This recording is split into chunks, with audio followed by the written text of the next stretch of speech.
Bonjour à tous, j'espère que vous allez bien. On se retrouve pour ce premier épisode du mois de juillet.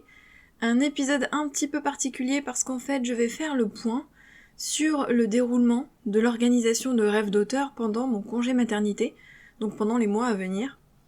Je voulais vous tenir au courant pour que vous ne soyez pas trop surpris si jamais le rythme change, parce que oui, il va changer forcément. Et donc j'ai réfléchi à une nouvelle organisation, j'en avais déjà parlé dans les épisodes concernant la grossesse, afin d'une part de ne pas tout laisser à l'abandon, parce que après des années de travail, j'ai pas du tout envie de lâcher en fait tout mon contenu pendant 4 mois, mais également pour ralentir le rythme, afin de pouvoir prévoir ce contenu sans trop me surcharger. Donc mon congé maternité court de juillet à octobre compris, je vous épargne les dates, donc de juillet à octobre. Pendant cette période-là, je ne pourrai évidemment pas travailler, de toute manière j'aurai d'autres préoccupations, mais je ne vais pas vous le laisser tomber, donc je vais tout vous expliquer.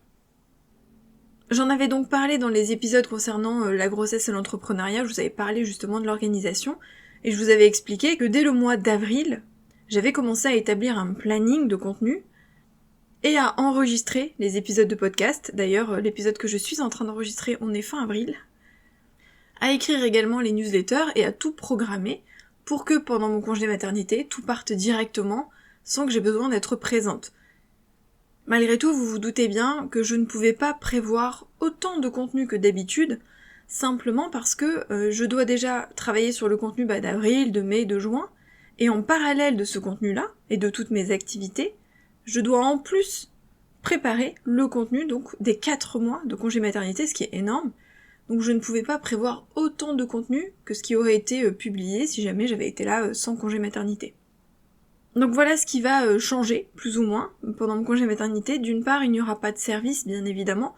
Les services se sont arrêtés fin juin. Donc les services, c'est les services d'alpha lecture, de bêta lecture et de bêta starter.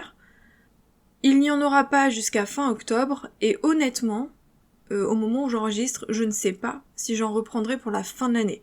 Il restera que novembre et décembre, en sachant qu'en général, décembre, j'aime bien faire une petite pause pour la fin de l'année. Donc je me dis, peut-être, qu'il n'y aura pas de service en fin d'année, mais je ne peux pas l'affirmer simplement parce que, comme je l'avais expliqué, je ne peux pas anticiper l'après-naissance et savoir comment ça va se passer. Le rythme va être complètement chamboulé, c'est une nouvelle vie, un nouveau rythme, donc un nouvel équilibre à trouver. Et peut-être qu'à ce moment-là, je n'aurai pas envie de reprendre les services parce que j'aurai d'autres préoccupations. Et il faut savoir aussi que j'aurai envie de publier peut-être une nouvelle formation, de publier le dernier roman de l'année, etc.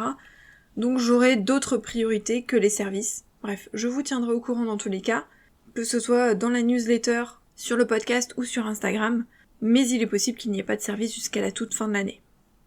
Il n'y aura pas d'article sur le blog, de toute manière, vous l'avez remarqué, il y en a beaucoup moins qu'avant, puisque je préfère privilégier d'autres contenus, comme justement le podcast qui m'intéresse beaucoup plus.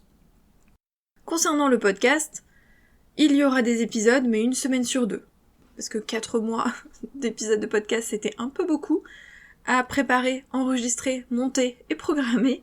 Du coup, j'ai décidé d'alléger en proposant un épisode une semaine sur 2. Alors je sais, c'est pas cool, c'est un peu moins. D'un autre côté, c'est pendant l'été, vous aurez sûrement mieux à faire que d'écouter les épisodes de podcast. Et à ce jour, il y en a plus d'une centaine à rattraper, donc je pense qu'il y a de quoi faire si jamais vous ne les avez pas tous écoutés et que vous venez d'arriver. Mais bon, une semaine sur 2, ça permet quand même d'avoir un contenu régulier, sans trop me surcharger, puisque c'est quand même beaucoup plus accessible pour moi à préparer à l'avance, que si j'avais dû vraiment préparer un épisode par semaine. Petite précision, il y aura un épisode sur 2, en août, septembre et octobre. Donc le mois de juillet n'aura pas trop de différence en termes de podcast ou de newsletter. Pour la newsletter, donc pareil, en juillet, une newsletter par semaine comme d'habitude.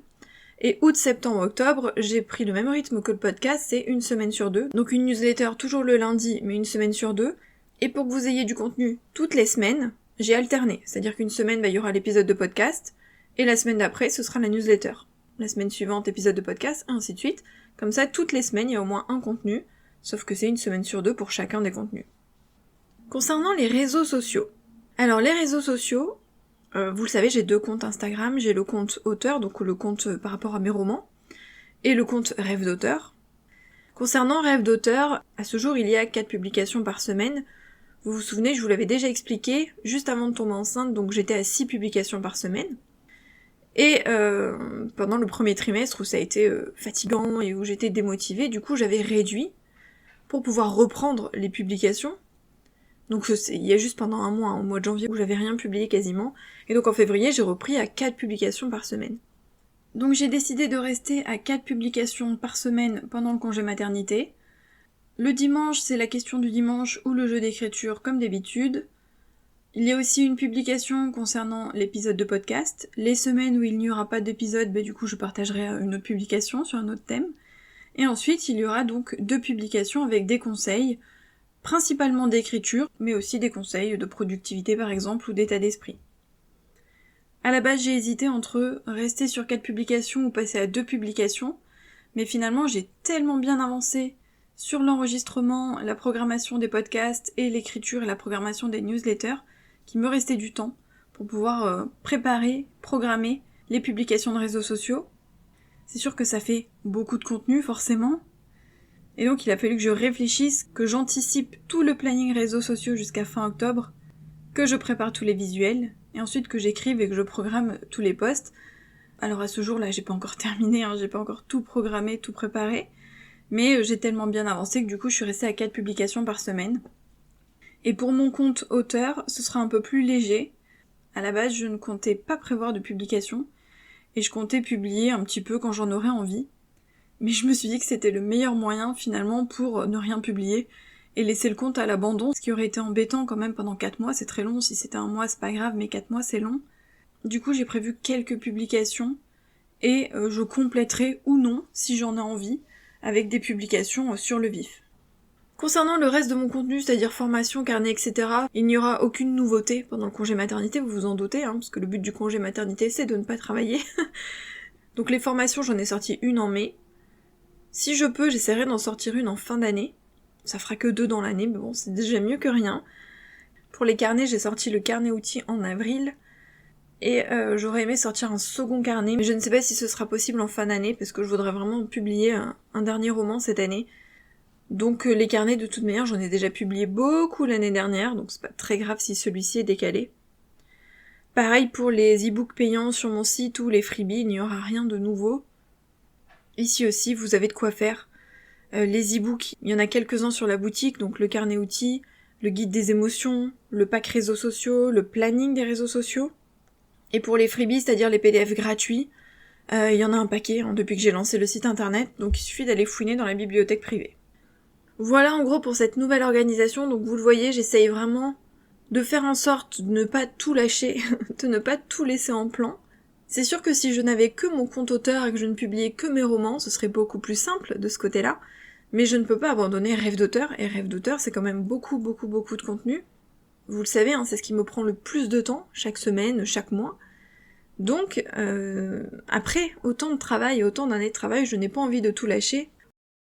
En attendant, pendant ces 4 mois, je vous invite simplement à aller fouiner sur le site Rêve d'auteur, vous le savez, il y a plein de choses. Donc vous inscrire à la newsletter, si jamais vous n'êtes pas déjà inscrit, vous aurez accès en plus à toutes les anciennes newsletters, parce elles sont quasiment toutes présentes sur les bibliothèques privées. Celles qui ne le sont pas, c'est celles qui étaient vraiment exceptionnelles, c'est-à-dire sur un moment, par exemple une promotion ou autre, donc que je n'ai pas enregistré, mais toutes celles qui ont du contenu utile sont présentes.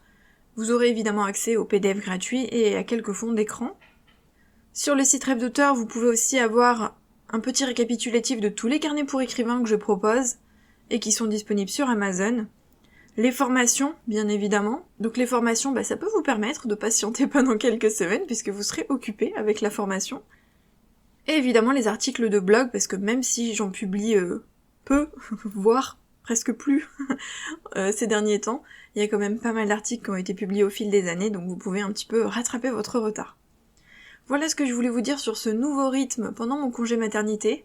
Profitez bien de votre été, pour souffler, pour faire le point, pour prendre des vacances, pour vous reposer, et puis peut-être courant août pour envisager la rentrée.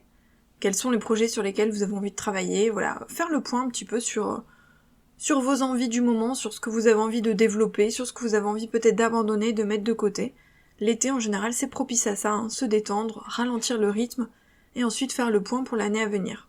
Oui, je compte encore en année scolaire. Dans tous les cas, on se retrouve la semaine prochaine pour un nouvel épisode. Bye.